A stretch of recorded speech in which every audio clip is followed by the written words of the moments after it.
제5장. 내 아들아, 내 지혜에 주의하며 내 명철에 내 귀를 기울여서 근신을 지키며 내 입술로 지식을 지키도록 하라.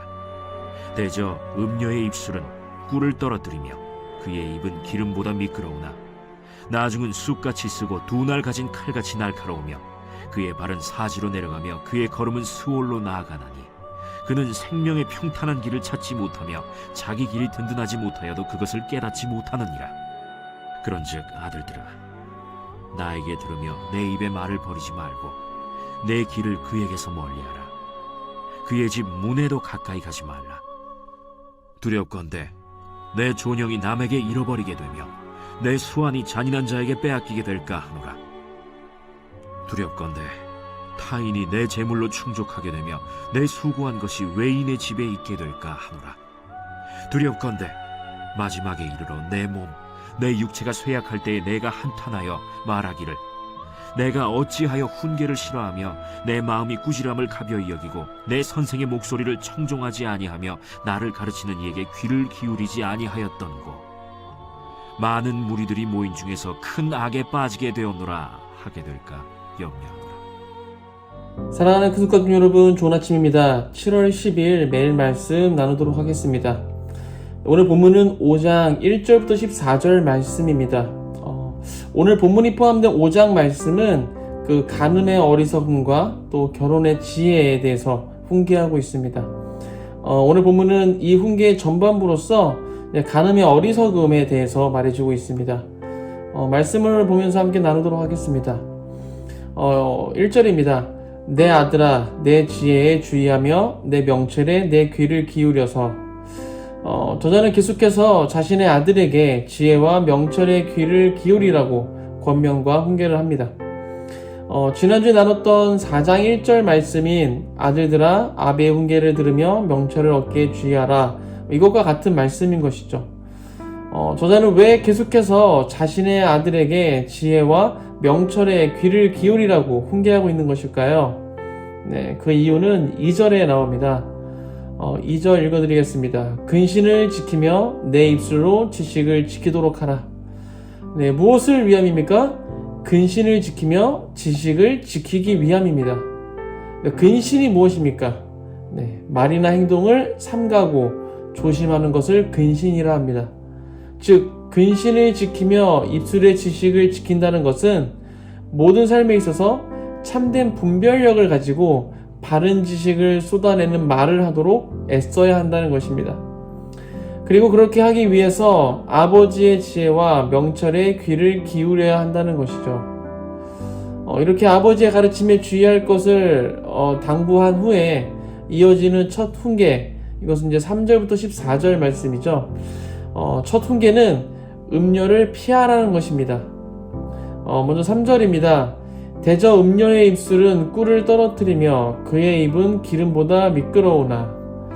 네, 음녀의 입술은 꿀을 떨어뜨리며 기름보다 미끄럽다라고 말해주고 있습니다.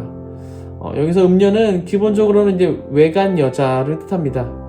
이제 보통 이제 창녀로 해석을 하고 있는데요. 학자들에 따라서는 다른 사람의 아내를 포함시키기도 합니다. 그리고 입술에서 꿀이 떨어진다라는 것은 상대방이 듣기에 아주 달콤한 말을 한다는 것이죠. 꿀처럼 달콤한 말로 사람을 홀리고 또 유혹한다는 것입니다. 그리고 입이 기름보다 미끄럽다. 이건 역시 같은 의미입니다. 네, 미끄러지듯이 듣기 좋은 말로 유혹한다는 것이죠. 음녀의 말은 이렇게 꿀처럼 달고 미끄러지듯 듣기 좋지만 그 결말은 전혀 다르다는 것입니다. 4절부터 6절입니다. 나중은 쑥같이 쓰고 두 날 가진 칼날같이 날카로우며 그의 발은 사지로 내려가며 그의 걸음은 수월로 나아가나니 그는 생명의 평탄한 길을 찾지 못하며 자기 길이 든든하지 못하여도 그것을 깨닫지 못하느니라. 네, 음녀의 말에 나중은 어떻다고 말해주고 있습니까? 네, 쑥같이 쓰고 두 날 가진 칼날같이 날카로우며 그의 발은 사지로 내려가며 그의 걸음은 수월로 나아간다 라고 말해주고 있습니다. 쑥같이 쓰다, 네, 쑥은 아주 쓴 잎을 가진 식물로서 모든 쓴 것을 대표하는 그런 단어입니다. 쑥 자체에는 독성은 없지만 그 자체는 쓸개만큼 쓴 것을 대표하는 식물인 것이죠. 우리가 보는 개역개정 성경에는 이제 쑥같이 쓰고라고 나와 있지만 이것을 이제 쉬운 성경에서는 독처럼 쓰고라고 쓰여 있습니다. 음녀의 말은 처음에는 꿀처럼 달콤했을지 몰라도 결국에는 죽을 만큼 쓰다는 것입니다. 그리고 음녀의 말은 두날 가진 칼을 같이 날카롭다라고 말해주고 있습니다. 여기서 두날 가진 칼, 이것의 그 원어 성경을 보게 되면 어떠한 의미인가 하면 잎들을 가진 칼이라고 이제 쓰여 있습니다. 칼이 잎으로 묘사된 것, 이것은 칼도 잎처럼 먹이를 삼키기 때문인 것이죠. 즉 음녀의 말은 맹수에게 잡아먹히는 것과 같은 위험이 있다는 것입니다. 그리고 음녀의 발은 사지를 향해 내려가며, 즉 죽을 곳을 향해 내려가며, 또 음녀의 걸음은 스올로 나아가나니, 스올은 죽은 사람들이 가는 곳이죠. 즉 무덤을 향해서 나아간다라고 할 수 있을 것 같습니다. 여기서 나아간다라는 것은 발을 크게 내디딘다라는 의미를 가지고 있습니다. 이것은 음녀가 무덤을 향해서 성큼성큼 나아가는 그런 모습을 보여주고 있는 것이죠. 그래서 결국 음녀는 생명의 평탄한 길을 찾지 못하며 자기 길이 든든하지 못해도 그것을 깨닫지 못한다라고 말해주고 있습니다.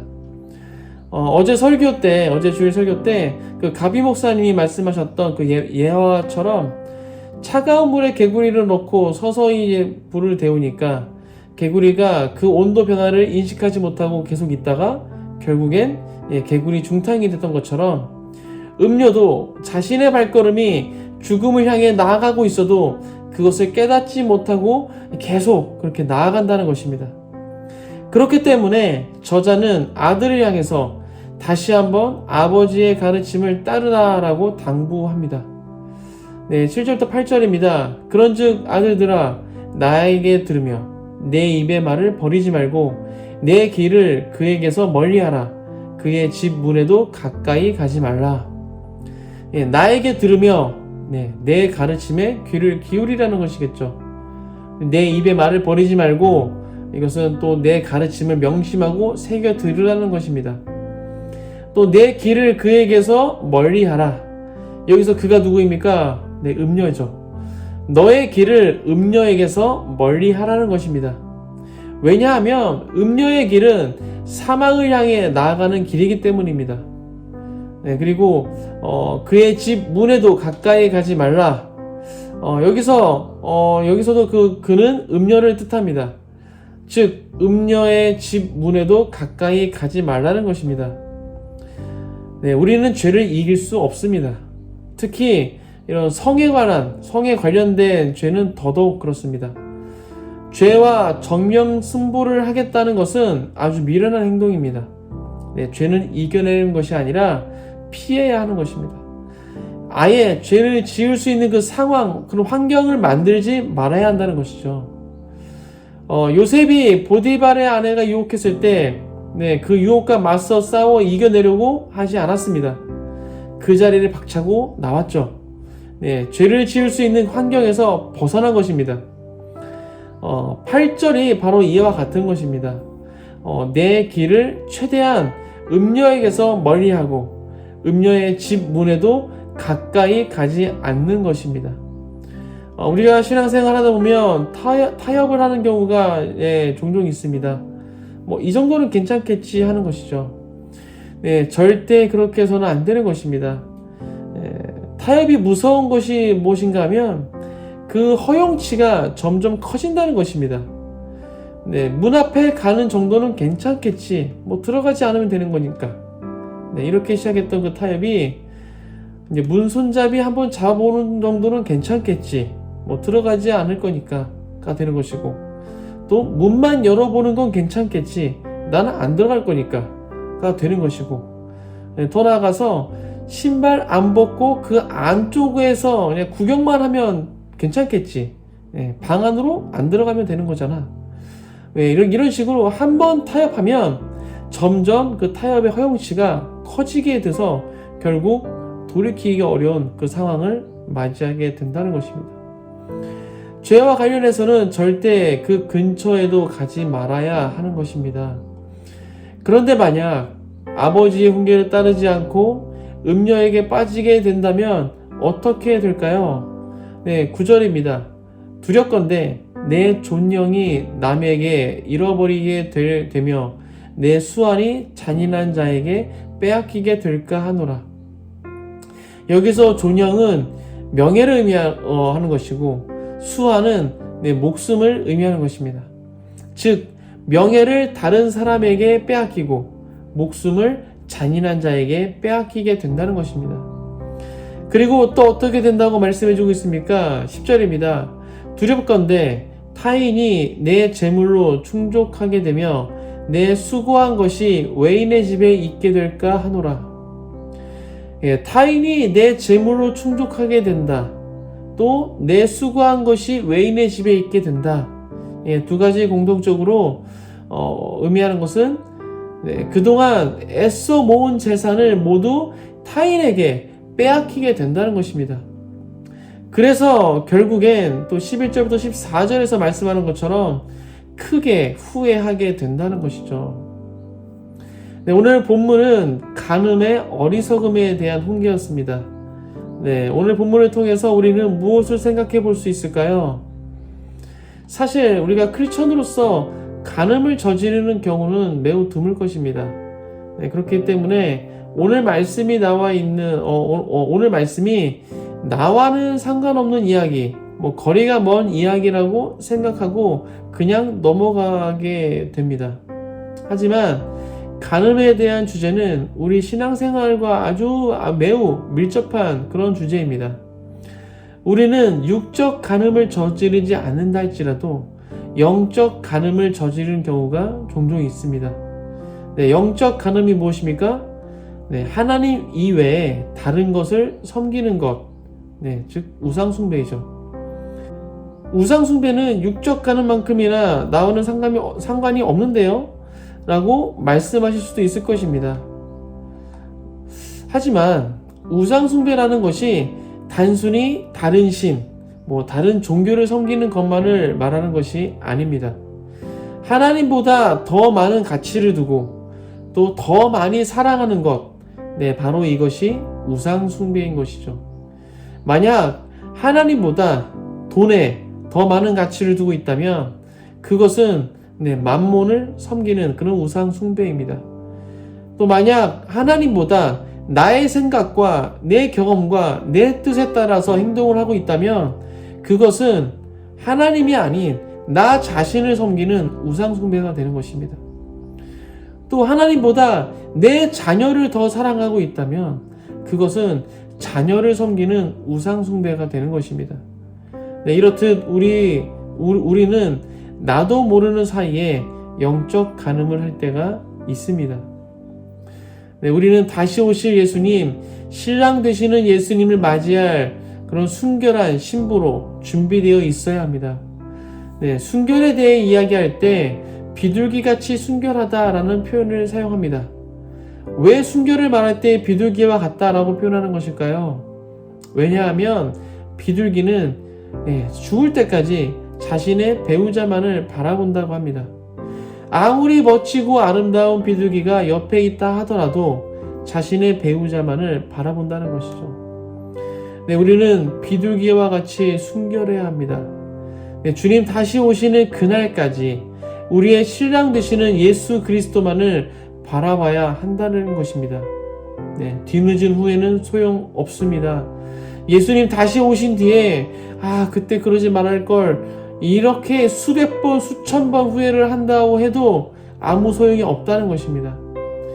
간음의 결과가 어떠한지 오늘 말씀을 기억하시면서 주님 다시 오시는 그날까지 순결한 신부로 준비되어 있는 모든 큰숲가족 되시길 주님의 이름으로 축복합니다. 함께 기도하겠습니다. 하나님 감사합니다. 오늘 또 저번 말씀을 통하여서 또 말씀을 나눴습니다. 특별히 오늘은 그 간음에 대해서, 간음의 그런 어리석음에 대해서 말씀을 나눴습니다. 하나님, 우리가 삶을 살면서 육체적인 간음을 하지 않다 할지라도 우리가 영적인 간음을 할 때가 있습니다. 하나님 이외에 다른 것을 더 사랑하고 더 많은 가치를 두고 살아갈 때가 많이 있습니다. 하나님, 우리가 무엇을 더 우리가 가치에 두고 있습니까? 무엇을 더 사랑하고 있습니까? 하나님, 우리가 그것을 다시 한번 돌아보게 하시고 주님 오시는 그날까지 우리가 정말 순결한 신부로서 준비되게 하여 주옵소서.